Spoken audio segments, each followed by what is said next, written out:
اعوذ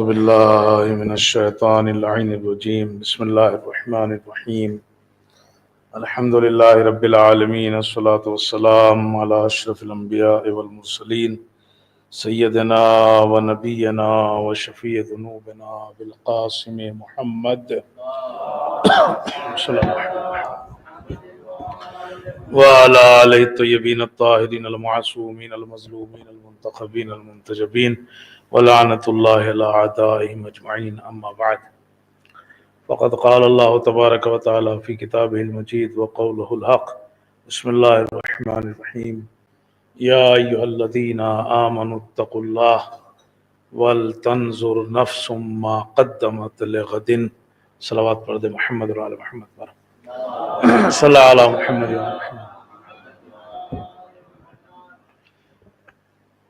ایصال ثواب اور فاتحہ خوانی کی مجلس ہے اور شب جمعہ بھی ہے، اس لحاظ سے سورہ حشر کی یہ آیہ کریمہ ہے جس کا نمبر جو ہے وہ 18 ہے۔ اس میں 2-3 چیزیں جو ہیں وہ بیان ہوئی ہیں۔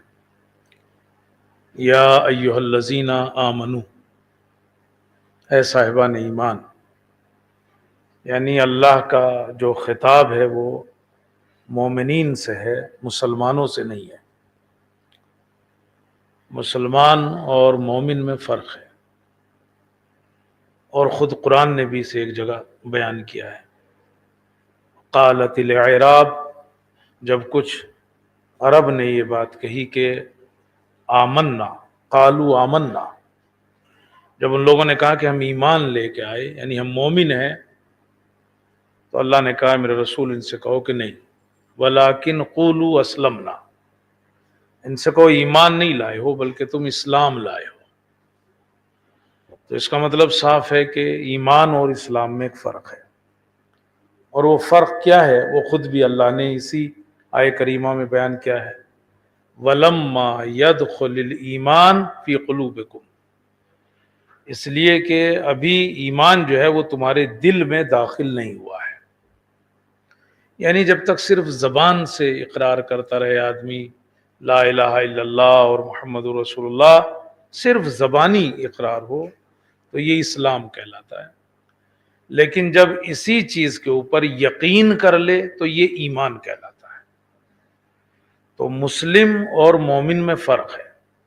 زبانی جو ہے وہ اقرار کرنا، لا الہ الا اللہ، شہادتین کا اقرار کرنا، وہ مسلمان تو ہو جائے گا وہ آدمی، لیکن مومن ہونے کے لیے ضروری ہے کہ اس نے دل سے جو ہے وہ قبول کرے، چونکہ جب دل سے قبول کر لیتا ہے تب بات بنتی ہے، ورنہ یقین کی منزل میں جب آ جائے تب بات بنتی ہے، ورنہ ایسے نہیں ہوتا۔ وہ کہتے ہیں کہ ایک آدمی اللہ سے ملاقات کے لیے جا رہا تھا، راستے میں اسے ایک آدمی دکھائی دیا جو عجیب و غریب حرکتیں کر رہا تھا، کبھی سر کے بل کھڑا ہوتا، کبھی ایک پاؤں پہ کھڑا ہوتا، اور مختلف قسم کے مرتازین جنہیں کہا جاتا ہے، سادھو سنت ٹائپ کے لوگ، اس ٹائپ کا ایک آدمی ملا۔ تو اس نے اس سے پوچھا بھائی یہ کیا کر رہے ہو تم؟ کہا بس ایک طرح کی محنت اور ریاضت ہے۔ کس لیے؟ کہ اللہ سے ملاقات کرنا چاہتا ہوں۔ تو اس نے کہا میں تو جا رہا ہوں اللہ سے ملاقات کے لیے، کچھ کہنا ہے تو بتاؤ۔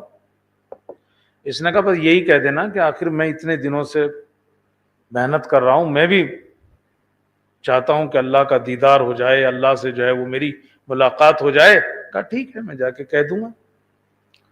کچھ اور آگے کو بڑھا، پھر ایک اور آدمی دکھائی دیا، مگر وہ آدمی سادہ عبادت کر رہا تھا، اور ایسا لگ رہا تھا جیسے اس کے پاس صرف ایک یہی جگہ ہے جہاں وہ بیٹھ کے عبادت کر رہا ہے۔ اس سے ملاقات ہوئی، بات چیت میں یہ طے ہوا، اس نے پوچھا کہ کہاں ہے؟ کہا میں جاتا ہوں اللہ سے ملاقات کے لیے، کچھ کہنا ہو تو بتا۔ اس نے کہا صرف اتنا کہہ دینا کہ میں بھوکا ہوں، مجھے بھوک لگی ہوئی ہے، کھانا بھیج دے۔ بڑا تعجب ہوا کہ بس اتنی سی بات اللہ تک جانے کے لیے کہ صاحب مجھے جو ہے وہ بھوک لگی ہے، صرف کھانا جو ہے وہ چاہیے، کھانا بھیج دے۔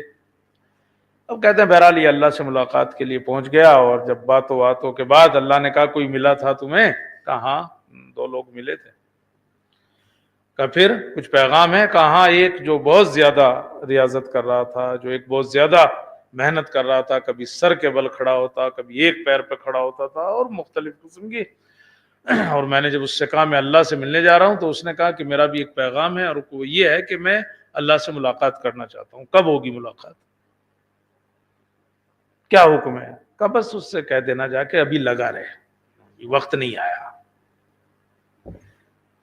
اور اگر ہم اس سے کہیں گے بھی نا کہ تو رک جا، تو وہ رکنے والا نہیں ہے، تو کہ تو لگا رہے، بس جب وقت آئے گا ملاقات ہو جائے گی۔ اور کوئی ملا تھا؟ کہاں ایک اور ملا تھا۔ کہا اس نے کہا تھا کہ کھانا بھیج دے، بھوک لگی ہے۔ اتنا سننا تھا کہ فرشتوں کو آواز دی، بھائی آج کیا بنا ہے، وہ بھیج دو اس کے لیے، بھوک لگی ہے اس کو۔ اس کو بڑا تعجب ہوا کہ یار وہ اتنی زحمت میں لگا ہوا تھا، اور صاحب اوپر نیچے ہو رہا تھا، اور اس کی بات پہ کوئی توجہ نہیں دی، اور کہا لگا رہنے دو۔ اور اس نے کھانا مانگا، اور کوئی بات نہیں، اور اس کے لیے کہہ دیا کہ جاؤ کھانا بھجوا دو۔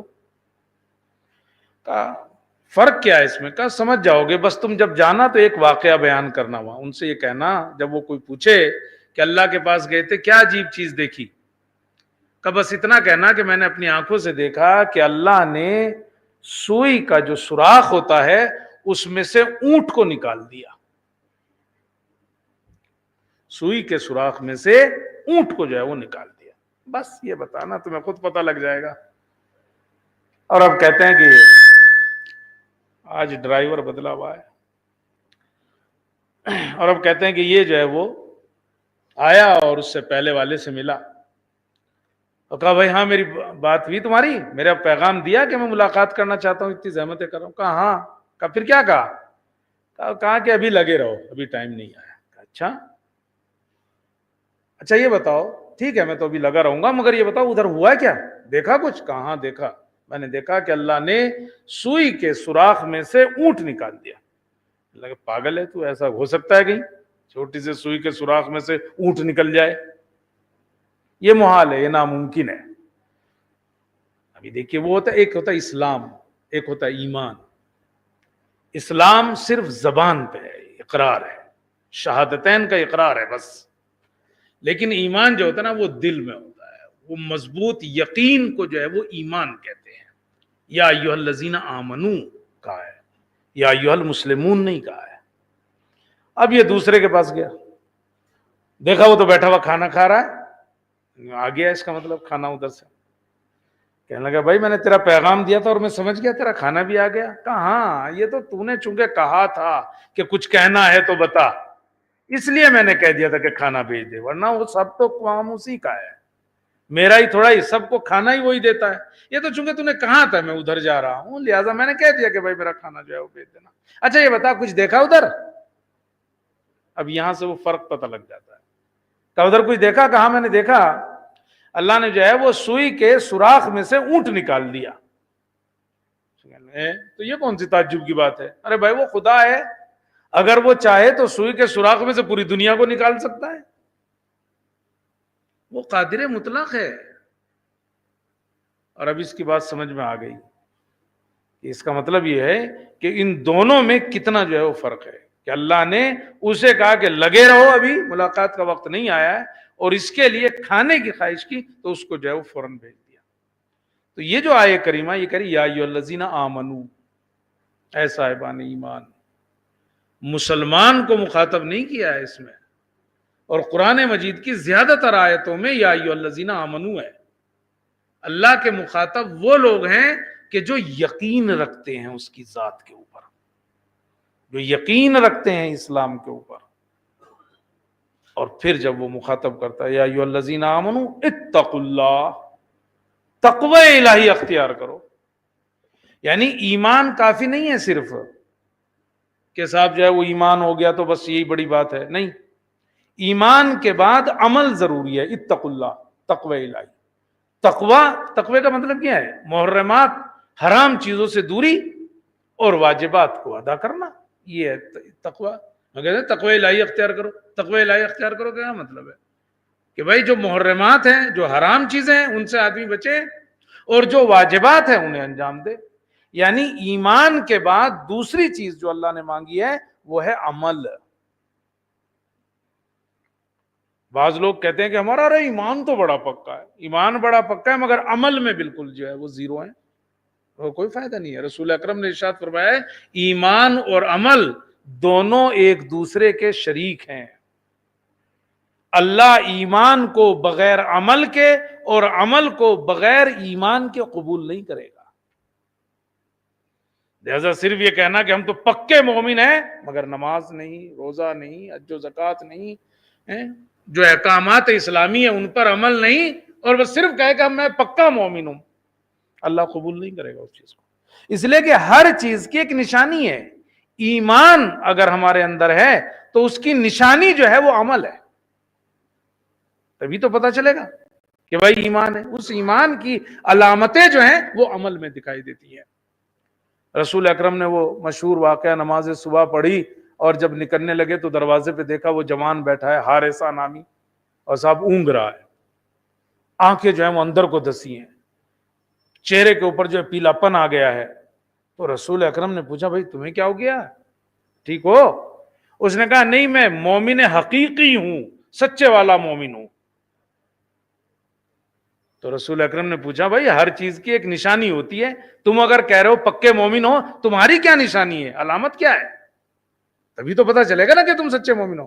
اس نے کہا راتوں کو جاگتا ہوں، یعنی عبادت میں گزارتا ہوں، دنوں کو جو ہے وہ روزہ رکھتا ہوں. اور اس نے کہا کبھی کبھی تو ایسا ہوتا ہے جیسے عرش کو دیکھ رہا ہوں، حساب و کتاب ہو رہا ہے، اور کبھی تو ایسا ہوتا ہے کہ جنتیوں کو دیکھ رہا ہوں، آپس میں بات کر رہے ہیں. کبھی ایسا ہوتا ہے کہ دوزخیوں کو دیکھ رہا ہوں جو ایک دوسرے سے جو ہے وہ چیخ رہے ہیں اور جو ہے وہ لڑ رہے ہیں. یعنی ابھی وہ گویا عمل، ایمان کے ساتھ وہ عمل بھی آ گیا ہے اس کے اندر. دنوں کو جو ہے وہ روزے رکھتا ہے، راتوں کو جو ہے وہ عبادت میں جو ہے وہ گزارتا ہے. تو یہ ایمان کی دلیل ہے، یہ عمل اس کا. تو رسول اکرم نے کہا اللہ نے اس کے دل کو جو ہے وہ نورانی کر دیا ہے، اور کہا اسے باقی رکھنا. اور اس کے بعد جب چلنے لگے تو اس نے کہا یا رسول اللہ میری ایک خواہش ہے، ایک تمنا ہے. کہا کیا؟ کہا میں شہادت چاہتا ہوں، مجھے شہادت نصیب ہو. رسول اکرم نے ہاتھوں کو اٹھا کے دعا کی. کچھ دنوں کے بعد ایک جنگ پیش آئی، رسول اکرم نے اس جنگ میں اسے بھیجا. اس نے 9 کافروں کو قتل کیا، اور مسلمانوں کی طرف سے قتل ہونے والا، شہید ہونے والا 10واں آدمی تھا. تو ایمان جو ہے وہ اس کی علامت جو ہے وہ عمل ہے. یا ایھا الذین آمنو کافی نہیں ہے مگر اتقوا اللہ، واجبات کو انجام دو اور محرمات سے دوری کرو. بغیر عمل کے کام ہونے والا نہیں ہے. اگر صرف یہ کہے کہ جب میں مومن ہوں، میں پکا مومن ہوں، مجھ سے بڑا مومن کوئی نہیں، کوئی فائدہ نہیں. اس سے کوئی نہیں بچ سکتا. کوئی کتنے بھی بڑے نسب کا ہو، کوئی کتنے بڑے خاندان کا ہو، اگر صرف ایمان ہے اور عمل نہیں ہے کوئی فائدہ نہیں ہے. قرآن مجید میں سب سے بڑی مثال جناب نوح کے بیٹے کی ہے کہ نہیں ہے؟ جب سب غرق ہونے لگے اور وہ بھی غرق ہونے لگا تو آپ نے کیا کہا اللہ سے؟ پروردگار یہ میرا بیٹا ہے، ان ابنی من اہلی، یہ میرا بیٹا ہے. تو ادھر سے کیا جواب آیا؟ لیس من اہلک، یہ تمہارے اہل سے نہیں ہے. اہل سے مطلب یہ نہیں کہ یہ کوئی ناجائز بیٹا ہے تمہارا، یعنی تمہاری حقیقی اولاد نہیں، تمہارا بیٹا ہے، لیکن انہ عمل غیر صالح، اس کا عمل نیک نہیں ہے. تو اب نبی کا بیٹا بھی ہے پھر بھی کوئی فائدہ نہیں ہے اگر صرف جو ہے وہ، لیکن اگر عمل نہیں ہے اس کے پاس، نیک عمل نہیں ہے تو کوئی فائدہ نہیں ہے. لہذا یا ایھا الذین آمنو کے بعد اتقوا اللہ ضروری ہے. صرف ایمان پہ اگر رکے گا تو کوئی فائدہ نہیں ہے، اس کا قبول ہی نہیں ہوگا. نہ عمل بغیر ایمان کے، نہ ایمان بغیر عمل کے. چاہے کتنا ہی بڑا حسب و نسب ہو، چاہے کتنا ہی بڑا جو ہے وہ قبیلہ ہو، کوئی فائدہ نہیں ہے اگر ایمان کے ساتھ جو ہے وہ عمل نہیں ہے. طاؤس یمانی چوتھے امام کے زمانے میں ایک فقیہ، مشہور فقیہ تھا مدینے کا. وہ یہ کہتا ہے کہ میں نے مسجد الحرام میں چوتھے امام کو دیکھا، عشاء سے لے کر سحر تک طواف اور عبادت میں مشغول رہے، عشاء سے لے کر سحر تک گریا، دعا، مناجات کا ایک وقت وہ آیا کہ میں نے دیکھا کہ امام بے ہوش ہو کے گر گئے، اتنا گریا، اتنی عبادت، اتنی مناجات۔ وہ کہتے ہیں کہ میں نزدیک گیا اور میں نے آپ کا سر اٹھا کے اپنے زانوں کے اوپر رکھا اور رونے لگا آپ کی یہ حالت دیکھ کر، تو میری آنکھوں سے کچھ آنسو نکلے اور آپ کے چہرے کے اوپر گرے، تو آپ نے آنکھ کھولی اور کہا کہ کون ہے جو میری عبادتوں میں رکاوٹ بن گیا؟ تو کہا، میں نے کہا فرزند رسول میں ہوں، طاؤوس یمانی۔ اور پھر کہتا ہے کہ میں نے کہا کہ فرزند رسول، آپ میں ایسی صفات اور خصوصیات ہیں جو دوسروں میں نہیں پائی جاتی، اس کے باوجود آپ اتنی عبادت کر رہے ہو۔ آپ کا نسب کتنا اعلیٰ ہے، آپ کے ماں جو ہے وہ شہزادی ہیں، آپ کے باپ جو ہیں وہ علی ہیں، آپ کے نانا جو ہے وہ رسول ہیں، اتنا بڑا نسب ہے آپ کا، اور آپ اتنی عبادت کر رہے ہو۔ پھر یہ کہ آپ کے نانا جو ہیں وہ شفیع ہیں، شفاعت کرنے والے ہیں، اور تیسرے یہ کہ پھر اللہ بھی تو رحیم ہے، اتنی عبادت کیوں کر رہے ہو آپ میں اتنی صفتیں ہیں، اتنا بہترین نسب، آپ کے نانا شفاعت کریں گے، اور پھر اللہ بھی رحیم ہے، لیکن آپ اس کے باوجود اتنی بات کر رہے ہیں۔ کہتے ہیں کہ ایک مرتبہ آپ نے پلٹ کے کہا کہ اللہ نے جنت نیک لوگوں کے لیے بنائی ہے اور جہنم جو ہے وہ برے لوگوں کے لیے بنائی ہے، اور اگر تم کہتے ہو نسب وسب وہاں کام آنے والا نہیں ہے، اور پھر آپ نے قرآن مجید کی ایک آیت پڑھی، فَإِذَا نُفِخَ فِي الصُّورِ فَلَا أَنْصَابَ بَيْنَهُمْ يَوْمَئِذٍ، جب قیامت کا سور پھونکا جائے گا کوئی نسب کام آنے والا نہیں ہے اس دن، کہ صاحب یہ تو رسول کے خاندان سے ہے، اس کا تو بابا فلاں ہے، اس کا تو فلاں بابا ہے، اس کی تو ماں فلاں ہے، فلا انصاب بینہم ولا یتساءلون، اور ان کے بارے میں سوال بھی نہیں کیا جائے گا۔ لہذا تمہارا یہ کہنا کہ آپ کا نسب بڑا ہے لہذا کیوں اتنی عبادت کرو، کہ اس کا کوئی فائدہ نہیں۔ اور کہا تم نے کہا نانا شفیع ہیں، کہا صحیح ہے، لیکن ولا یشفعون الا لمن ارتضی، وہ تو اسی کی شفاعت کریں گے جس کی اللہ اجازت دے گا، لمن ارتضی، اللہ جس سے راضی ہوگا اسی کی شفاعت کریں گے وہ، اور اللہ ایسے تھوڑا ہی راضی ہوگا، اللہ تو تبھی راضی ہوگا نا جب اچھے کام کیے جائیں گے اور برے کاموں سے دوری ہوگی۔ تو ہر ایک کو شفاعت نہیں ملے گی، شفاعت اسے ملے گی لمن ارتضی، جس سے اللہ جو ہے وہ راضی ہوگا۔ اور تو نے یہ کہا کہ اللہ رحیم ہے، یقین اللہ جو ہے وہ رحیم ہے، لیکن رحمت اللہ قریب من المحسنین، اللہ کی رحمت بھی اسے ہی نصیب ہوگی جو محسنین ہوں گے، یعنی نیک کام کرنے والے ہوں گے۔ صلوات پڑھ دے محمد اور آل محمد۔ تو یہ جو آیے کریمہ ہے نا، یا ایھا الذین آمنو، مسلمان نہیں، صاحبان ایمان، ایمان کافی نہیں ہے، اتقوا اللہ، ایمان کے ساتھ ساتھ عمل ضروری ہے۔ اللہ تنہا عمل کو قبول نہیں کرنے والا، اور اسی طرح اللہ جو ہے وہ تنہا ایمان کو قبول نہیں کرنے والا، ایمان کے ساتھ جو ہے وہ عمل ضروری ہے۔ وَلْتَنْظُرْ نَفْسٌ مَّا قَدَّمَتْ لِغَدٍ، وَلْتَنْظُرْ اشارہ ہے کہ غور کرو، حساب و کتاب کرو اپنی زندگی کا۔ انسان کا اپنی زندگی میں حساب بہت ضروری ہے، جس طرح آدمی دنیاوی چیزوں میں حساب کرتا ہے نا، محاسبہ، حساب و کتاب، اسی طرح اپنی زندگی کا حساب و کتاب بہت ضروری۔ وَلْتَنْظُرْ، غور کرو، فکر کرو اپنی زندگی میں۔ آپ دیکھو کہ امیر المومنین سے کسی نے کہا یا علی، آدمی محاسبہ کیسے کرے، کیسے حساب و کتاب کرے؟ تو آپ نے کہا دیکھو جب رات ہو جائے نا اور تم بستر پہ جاؤ تو اس وقت سوچو، غور کرو اور سوچو کہ آج کا دن تو نکل گیا، یہ واپس آنے والا نہیں ہے، یہ دن نکل گیا واپس آنے والا نہیں ہے، لیکن اللہ اس کے بارے میں سوال کرے گا کہ آج کے دن کیا کیا۔ محاسبہ کا مطلب یہ ہے، آدمی جب بستر پہ جائے تو پھر غور کرنا شروع کرے، آج کا دن نکل گیا، آنے والا نہیں ہے، مگر اللہ سوال کرے گا آج کے دن کیا کیا، اللہ کو یاد کیا تھا کہ نہیں کیا تھا۔ حقوق الناس ادا کیے تھے کہ نہیں کیے تھے؟ کوئی گناہ ہوا تھا کہ نہیں ہوا تھا؟ اور کہا وہ ان چیزوں کو جو ہے وہ اب ذہن میں ڈالے.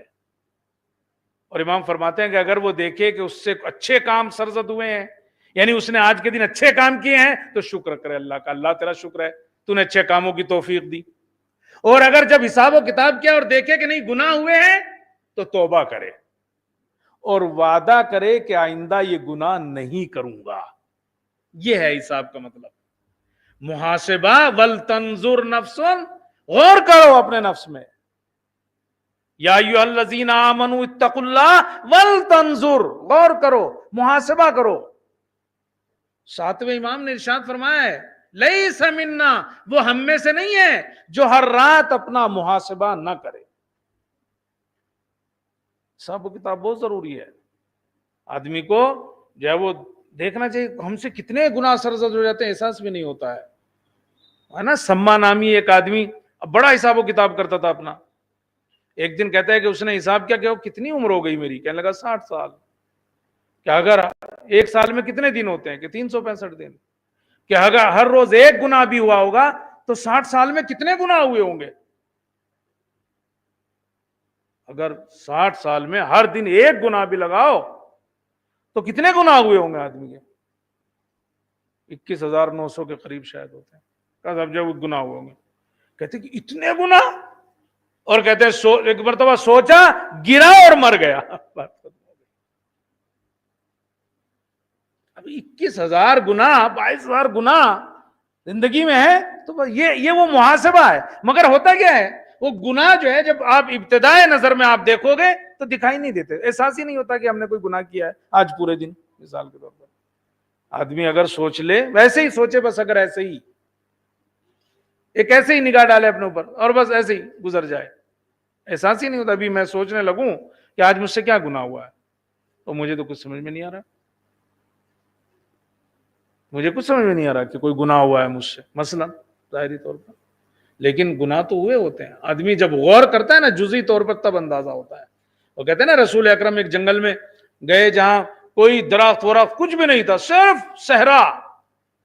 صحابہ سے کہا کہ لکڑیاں چن کے لاؤ. کہنے لگا یا رسول اللہ یہاں کہاں سے لکڑیاں ملیں گی، دور دور تک کہیں درخت نہیں دکھائی دیتے، کہاں سے لکڑیاں لائیں؟ کہا جاؤ نا. گئے اور ایک مرتبہ جب واپس آئے تو ہر ایک کے ہاتھ میں تھوڑی تھوڑی لکڑیاں تھی اور لا کے سامنے ڈالا، ڈھیر بن گیا. ہم نے کہا تم تو کہہ رہے تھے کہ لکڑیاں ہیں ہی نہیں ادھر، لیکن جب تلاش کرنا شروع کی تو کتنی جمع ہو گئی. آپ نے کہا اسی طرح انسان کے گناہ. جب آدمی شروع میں دیکھتا ہے نا تو اسے اپنے گناہ نظر نہیں آتے، لیکن جب وہ ایک ایک چیز پہ غور کرتا ہے، ہاتھ سے گناہ ہوا کہ نہیں، آنکھ سے گناہ ہوا کہ نہیں، زبان سے گناہ ہوا کہ نہیں، کان سے گناہ ہوا کہ نہیں، جب ایک ایک سے حساب کرنا شروع ہوگا تو اسے اندازہ ہوگا. اور جب تک ایک نہیں دکھائی دے رہا تھا، لیکن جب ایسے حساب کرے گا تو اسے اندازہ ہوگا کہ اس سے آج کتنے گناہ سرزد ہوئے ہیں. وَلْتَنْظُرْ، تیسرا حکم اس آیہ کریمہ میں یہ ہے وَلْتَنْظُرْ، اپنا محاسبہ کرو. وَلْتَنْظُرْ نَفْسٌ مَا قَدَّمَتْ لِغَدٍ، کیا بھیجا ہے آگے کے لیے. آدمی غور کرے. ما قدمت، ایصال ثواب کی مجلس ہے چکے. ایصال کا مطلب بھیجنا ہی تو ہے. واجد آج پوچھ رہا تھا مجھ سے ایصال کا مطلب کیا ہے. ایصال کا مطلب بھیجنا ہی ہے. ما قدمت، کیا بھیجا ہے آگے. اور اس نے آج اچھا آئیڈیا دیا ہے ایک، کہہ دوں؟ کہتا زندوں کے لیے بھی بھیجا کرو. ٹھیک، ہم نے بھی ایک شرط لگائی ہے اس کے ساتھ، ہم بھیجیں گے مگر تمہیں نیاز کرنی پڑے گی. وَلْتَنْظُرْ نَفْسٌ مَا قَدَّمَتْ لِغَدٍ، ما قدمت، کیا بھیجا. امیر المومنین کہتے ہیں کہ جب آدمی مرتا ہے تو لوگ جاتے ہیں اور پوچھتے ہیں ما ترک، اس نے کیا چھوڑا. جب کوئی مرتا ہے تو آدمی جاتے ہیں، لوگ کیا پوچھتے ہیں ما ترک، اس نے کیا چھوڑا. کہا لیکن جب کوئی آدمی مرتا ہے اور فرشتے پوچھتے ہیں ما قدمت، آگے کیا بھیجا، وہ پوچھتے ہیں آگے کے لیے کیا بھیجا ہے تو نے. اور یہ بڑی اہم چیز ہے. ابھی آدمی جو یہ زندگی گزار رہا ہے نا، اسے وہاں کے لیے اس نے کیا بھیجا ہے، ما قدمت لغد، کل کے لیے کیا بھیجا ہے تو نے. اور جو کوئی چیز ساتھ جا سکتی ہے وہ کیا ہے، عمل ہے. اچھا عمل کیا ہوگا وہ بھی ساتھ جائے گا، برا عمل کیا ہوگا وہ بھی ساتھ جائے گا. ما قدمت، ہمیں غور یہ کرنا ہے کہ ہم نے بھیجا کیا ہے. اچھائیاں بھیجی ہیں کہ برائیاں بھیجی ہیں، دونوں جاتی ہیں. عمل جائے گا، اچھا ہوگا تب بھی، برا ہوگا تب بھی، اور لگا رہے گا وہ آخر تک ساتھ میں. شیخ بہائی نے وہ لکھا ہے کہ ان کا کوئی دوست تھا بڑا نزدیکی، وہ قبرستان کے نزدیک اس کا گھر تھا. کہا ایک دن میں وہاں گیا تو اس نے ایک واقعہ بیان کیا کہ ایک بار یہاں کسی کو دفنایا گیا، اور کہا کچھ دیر کے بعد مجھے عجیب سے خوشبو آئی قبرستان سے. کہا ایسی خوشبو تو میں نے سونگھی بھی نہیں تھی، اتنی عجیب سی بہترین خوشبو. اور میں نے ادھر ادھر دیکھا تو ایک جوان چلا آ رہا ہے. کہا خوشبو اس میں سے آ رہی تھی، اور میں نے دیکھا کہ وہ قبر میں چلا گیا، اسی قبر میں. اور کہا کچھ دیر کے بعد بہت بری بدبو آئی. میں نے کہا ہے. اور کہا اب جو میں نے دیکھا تو ایک کتا جو ہے وہ چلا آ رہا ہے، وہ بدبو اس میں سے آ رہی تھی، اور وہ کتا بھی اسی قبر میں چلا گیا. وہ خوبصورت جوان بھی جس میں سے خوشبو آ رہی. کہا مجھے بڑا تعجب، یہ کیا ہوا؟ کچھ دیر کے بعد میں نے دیکھا کہ وہ جو خوبصورت جوان تھا وہ زخمی حالت میں باہر نکلا. کہا میں ہمت کر کے آگے گیا کہ بھائی تو ہے کون؟ کہا تم جانتے ہو میں ابھی جو گیا تھا کہاں؟ کہا میں اس کا عمل صالح ہوں، نیک عمل ہوں. اور کہا وہ جو تھا نا وہ کتے کی صورت میں، وہ اس کے برے عمل تھے، لیکن چونکہ برے عمل زیادہ تھے اس لیے وہ میرے اوپر غالب آ گیا اور مجھے وہاں سے نکلنا پڑا. شیخ بہائی کہتے ہیں کہ انسان کے جو عمل ہے نا یہ پھر ایک صورت میں بن کے آئیں گے، شکل ہو جائے گی ان کی. ایک انسان اچھے عمل کرتا ہے اچھی اور خوبصورت شکل میں آئیں گے سامنے، برے عمل بری صورت میں سامنے آئیں گے. قرآن مجید میں ہے مجسم، اعمال جو ہے نا وہ مجسم ہو جائیں گے انسان. وہ کہتے ہیں نا وہ ماہ رجب کی وہ نماز ہے، وہ پہلی جمعرات کو جو پڑھتے ہیں، رجب میں ہی ہے نا وہ، اور اس کو میں پڑھتے ہیں وہ للۃ الغائب والی ہے، ہاں وہی والی. ابھی تو رجب بہت دور ہے، میں کیوں یاد دلا رہا ہوں. تو وہ جو نماز ہے نا اس کے جب فضائل ہم پڑھتے ہیں نا تو اس میں ہے کہ صاحب آدمی جو ہے وہ قبر میں دیکھے گا کہ خوبصورت چہرہ اس کے سامنے آیا جیسا کبھی دیکھا نہ ہو، ایسی خوشبو کبھی سونگی نہیں تھی. پوچھے گا تم کون ہو؟ کہا میں تمہاری وہ نماز ہوں جو تم نے پڑھی تھی. یہ اس کے فضائل میں ہے. تو عمل آدمی جو ما قدمت لغدن، کیا بھیجا ہے کل کے لیے. اچھے عمل بھیجیں تو وہ ملیں گے، برے عمل بھیجیں گے وہ ملیں گے. تو آدمی بچے اس بات سے کہ برے عمل ادھر بھیجے ہوں. آدمی کیا کرے، اچھے عمل جو ہے وہ ادھر جو ہے وہ بھیجے. شیخ محمود عراقی، یہ یہیں والے ہیں محمود، یہ وہ والے نہیں، وہ عراقی ہیں. وہ یہ تو یہیں کے ہیں پسیاسی کے. تو وہ شیخ محمود عراقی انہوں نے ایک کتاب لکھی ہے، کتاب دارالسلام، اس کا نام ہی ہے دارالسلام کتاب کا.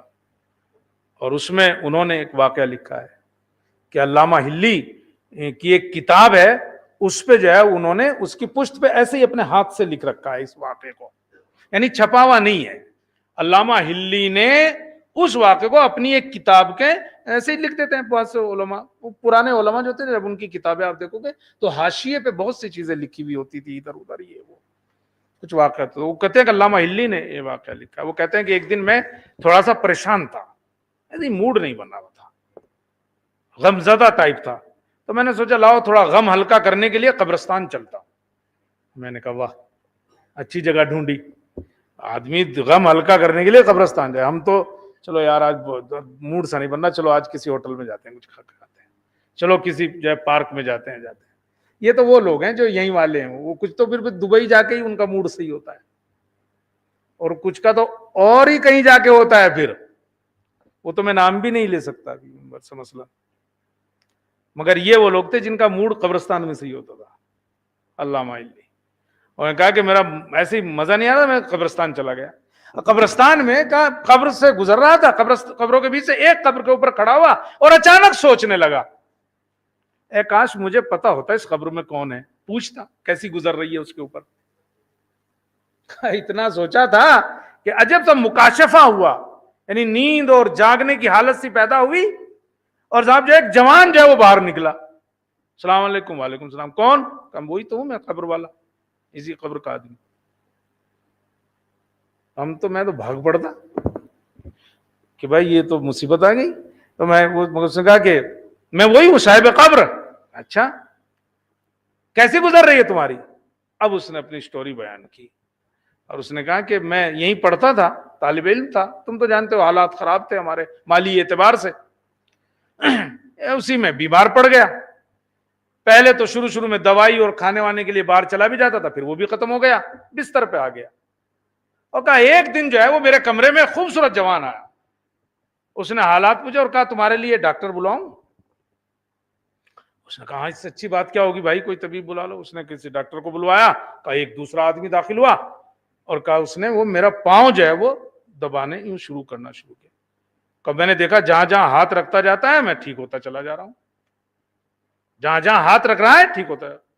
اور کہا وہ آہستہ آہستہ اوپر آیا اور جب گلے تک آیا تو میں الگ کھڑا تھا اور میرے بستر پہ جو ہے گویا ایک جنازہ پڑا ہوا تھا. یہ ڈاکٹر صاحب جو ہے نا یہ کچھ اور ہی نکلے صاحب جو ہے وہ. تب میں الگ کھڑا ہوا تھا اور وہ جنازہ اس پہ پڑا ہوا تھا. اور وہ چلا گیا طبیب جو ہے وہ چلا گیا. اتنے میں ایک آدمی ہو رہا ہے. اس نے کہا بھائی یہ تو مر گیا، لاؤ تختہ وختہ لے کے آؤ، غسل وغیرہ کے لیے لے کے چلتے ہیں. کہا کچھ لوگ آئے، اس جنازے سے کو جو بستر پہ پڑا ہوا تھا اس پہ ڈالا اور غسل و کفن کے لیے لے کے چل دیے. اب یہ جو آدمی پہلے آیا تھا اس نے مجھ سے کہا تم بھی چلو.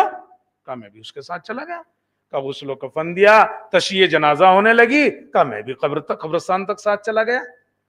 اور کہا میں بھی جب سب لوگ چلنے لگے تشییع کے بعد میں بھی چلنے لگا. اس نے کہا نہیں نہیں تم تلقین کے بعد جانا. میں نے سوچا شاید دوسرے والی کے بعد ہوگا، تم تلقین کے بعد جانا. کہا میں رک گیا وہاں. کہا سب تلقین بھی ہو گئی. اس کے بعد اس نے کہا آؤ قبر کے اندر. کہا میں کیوں آؤں؟ کہا آؤ تو صحیح تم. کہا میں اندر گیا، قبر بند ہو گئی اور وہاں میں نے دیکھا کہ وہ جو جنازہ تھا وہ تو میں ہی ہوں. وہ جنازہ تھا تو وہ تو میں ہی ہوں.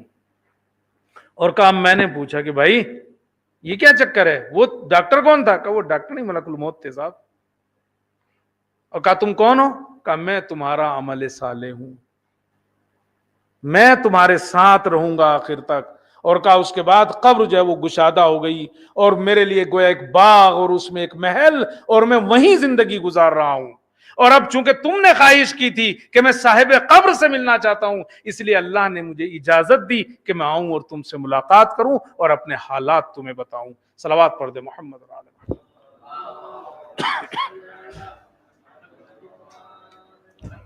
بات ختم ہو گئی ہماری. یا ایھا الذین آمنوا، اے صاحبان ایمان، مسلمان نہیں یعنی دل سے ان چیزوں کے اوپر یقین کرنے والا. اتقوا اللہ، ایمان کافی نہیں ہے، صرف ایمان کے ساتھ عمل ضروری ہے. تیسری چیز ولتنظر، ہر روز محاسبہ کرو اپنے نفس کا. آج اچھا کام ہوا ہے یا برا ہوا ہے؟ اچھا ہوا ہے تو شکر کرے اللہ کا، اور اگر برا ہوا ہے، غلطی گناہ ہوا ہے تو توبہ کرے، اقرار کرے، وعدہ کرے کہ آئندہ میں یہ کام نہیں کروں گا. ما قدمت لغدن، غور کرے آگے کے لیے کیا بھیجا ہے، اچھے عمل بھیجے ہیں کہ برے عمل بھیجے ہیں، چونکہ وہی جو ہے وہ آخر تک ساتھ رہیں گے. لغدن، اچھا کمال کی بات ہے. لغدن، کل کے لیے کیا بھیجا ہے. اب کل کا مطلب یعنی قیامت. ہم جانتے ہیں یعنی آج اور کل میں جتنا فاصلہ ہے نا، آج اور کل اتنا ہی آج اور یعنی قیامت میں ہے. ابھی ہم نے پڑھا ہے نا تفسیر میں دو تین پہلے کہ وہ اشتراط قیامت، قیامت کی جو شرطیں ہیں، علامات ہیں، ان میں سے کیا ہے؟ رسول اکرم نے کہا کہ قیامت نزدیک ہے ایسے ہی، یعنی میری بعثت اور قیامت. رسول اکرم نے جب نبوت کا اعلان کیا کہ میری بعثت اور قیامت اتنی نزدیک ہے بالکل، اور دونوں انگلیوں کو ملا لیا. 1400 سال ہو گئے رسول اکرم کو اعلان کیے ہوئے، لیکن انہوں نے کہا تھا کہ میری بعثت سے قیامت اس طرح ملی ہوئی ہے جیسے یہ دو انگلیاں، یعنی قیامت. لغدن، کل کے لیے، یعنی ابھی بہت دور نہیں ہے، چیز نزدیک ہی ہے. آج دو مرحومین کی جو ہے وہ مجلس ہے ایصال ثواب کے. ایک تو اکبر بھائی اپنے مومن آدمی تھے، نمازی بھی تھے، مجلس میں بھی آتے تھے، مستقل آتے تھے، ایسے بھی نہیں کہ صاحب جو ہے وہ مار رہے ہوں، آج آئے اور کل نہیں آئے اور کل آئے پرسوں نہیں، مستقل آتے تھے مسجد میں. مسجد میں بھی ہوتے تھے، ایک ٹائم تو ہوتے تھے ادھر مسجد میں بھی، اور یہاں امام بارگاہ میں تو جو ہے وہ ہوتے تھے. تو یہ بھی ان کا ایک عمل صالح ہے، اہل بیت سے محبت بھی، اور صاحب جو ہے وہ واجبات کی ادائیگی بھی، یہ بھی ان کا ایک اپنا بہترین ایک جو ہے وہ عمل ہے. ایک سادی زندگی انہوں نے گزاری ہے. ایک تو ان کا ما قدمت لغدن، بہرحال یہی ہے. اور ایک جو ہے وہ مرحومہ زاہدہ جو ہے وہ زاہدہ صادق علی شان فضل کی والدہ، اس کے امی، ما قدمت لغدن. اگر آپ دیکھو 52 سال کی عمر ہے، 52 مثلا ان کی تھی، اور انہوں نے جو ہے وہ مثلا میں اگر 1000 کہوں، ہزاروں شاگرد مثلا ان کے رائے ہوں گے، چونکہ ایک زمانے تک، ایک لمبے عرصے تک پرنسپل رہی مدرسے کی، اور اب بھی کسی مدرسے کی پرنسپل ہی تھی شاید. تو علم کا پھیلانا اور کرنا ایک بڑی بات ہے. تو ما قدمت لغدن ہے کیا؟ یہی تو ہے نا وہ عمل صالح. کیا بھیجا آگے کے لیے؟ نہیں بھیجا، بچوں کی تربیت کی ہے، تعلیم و تربیت جو ہے وہ دی ہے. تو یہ کام آنے والی چیز ہے یہی. وَلْتَنْظُرْ نَفْسٌ مَا قَدَّمَتْ لِغَدٍ. اللہ ان دونوں کی جو ہے وہ مغفرت کرے. آپ دیکھو کہ مگر ایک اہم بات ہے، اور بس وہی مصائب ہے میرے، اور بس 2-3 جملے ہوں گے اور کچھ نہیں. آپ یہ دیکھو کہ جو مرحومین ہیں ان کے جو وارثین ہوتے ہیں، ان کی تسلی کے لیے 2 چیزیں بڑی اہم ہوتی ہیں جو ان کو دلاسا دیتی ہے. بڑا غم ہوتا ہے نا، لیکن جب وہ 2 کام صحیح سے ہو جائیں تو ان کو تسلی ہوتی ہے. ایک کام کیا ہوتا ہے؟ ایک کام جو ہے کہ ان کا جو آخری رسومات ہیں، غسل و کفن و دفن، وہ اچھے سے ہو جائیں، اچھے سے غسل ہو جائے، اچھے سے کفن ہو جائے، اچھے سے دفن ہو جائے. جو آخری مراسمات ہیں وہ ادا ہو جائیں تو بچوں کو، وارثین کو کیا ملتا ہے؟ سکون ملتا ہے. وہ غم جو ہے وہ ہلکا ہونا شروع ہو جاتا ہے. یار بڑا اچھا ہوا، بڑے اچھے سے ساری چیزیں ہو گئی. تو ایک تو یہ چیز ہوتی ہے. اور دوسرے، جب ان کے ہاں تسلی دینے والے آتے ہیں ان کو، اور وہ اس مجمع کو دیکھتے ہیں، اس تسلی دینے والے کو دیکھتے ہیں، تو دل جو ہے بھر جاتا. میں نے ان کے دفن کے 1 دن بعد فضل کو فون کیا، چونکہ وہ بہرحال بچہ ہر وقت ہمارے بیچ میں رہتا تھا. میں نے کہا بیٹے کیسا ہے، کیسا ہے؟ کہا ٹھیک ہے، لیکن بس ایک چیز سے بڑی تسلی مل رہی ہے. ہم نے دیکھا آپ نے کفن دفن میں بڑا مجمع تھا ہمارا، وہ تسلی مل رہی تھی. یعنی گھر والوں کو جو تسلی ملتی ہے نا، وارثین کو جنہیں وہ چھوڑ کے جاتا ہے، 2 چیزوں سے ملتی ہے. آخری جو رسومات ہے نا وہ صحیح سے ہو جائے، وہ غم جو ہے وہ ہلکا ہو جاتا ہے.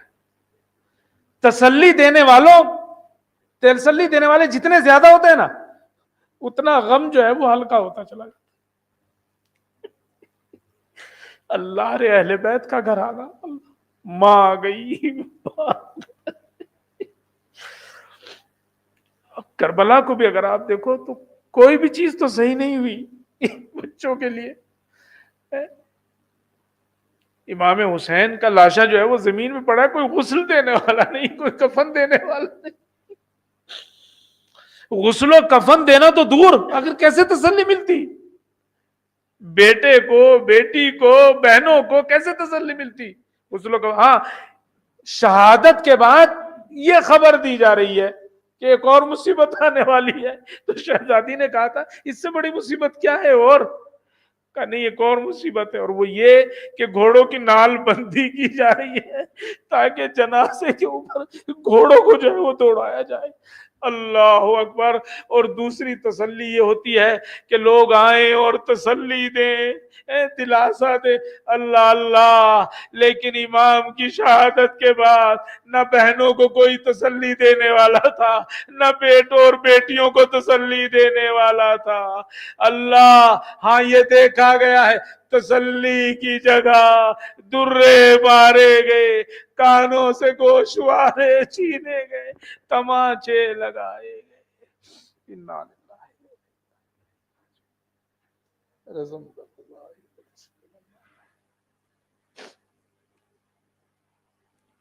معبود تجھے واسطہ محمد اور آل محمد کا ہمارے ذکر کو قبول فرما.